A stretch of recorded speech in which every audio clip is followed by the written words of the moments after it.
سلام یا رسول اللہ، سلام یا حبیب اللہ، سلام یا نبی اللہ، سلام یا رسول اللہ۔ حدیث نبی صلی اللہ علیہ وآلہ وسلم۔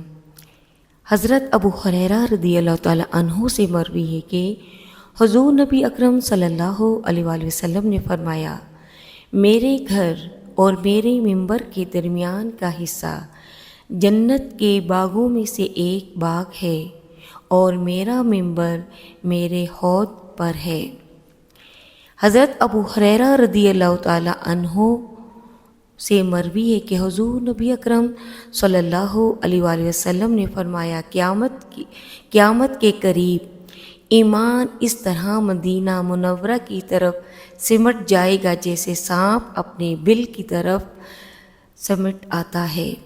حضرت انس بن مالک رضی اللہ تعالیٰ عنہ سے مروی ہے کہ حضور نبی اکرم صلی اللہ علیہ وآلہ وسلم نے فرمایا، مدینہ منورہ فلاں جگہ سے فلاں جگہ تک حرم ہے، اس کے درخت نہ کاٹے جائیں اور نہ اس میں کوئی فتنہ برپا کیا جائے۔ جو اس میں فتنہ کا کوئی کام ایجاد کرے گا اس پر اللہ تعالیٰ، فرشتوں اور تمام انسانوں کی لعنت ہے۔ اسے امام بخاری نے روایت کیا ہے۔ یہ الفاظ بھی انہی کے ہیں اور مسلم نے ان الفاظ کے اضافے کے ساتھ روایت کیا کہ قیامت کے دن ان کا فرض و نفل کچھ بھی قبول نہ ہوگا۔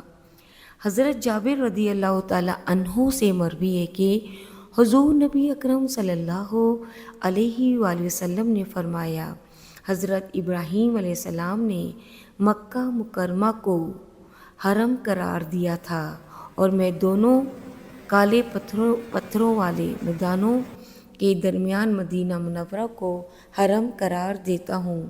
نہ وہاں کوئی درخت اور جھاڑی کاٹی جائے اور نہ ہی وہاں کوئی جانور شکار کیا جائے۔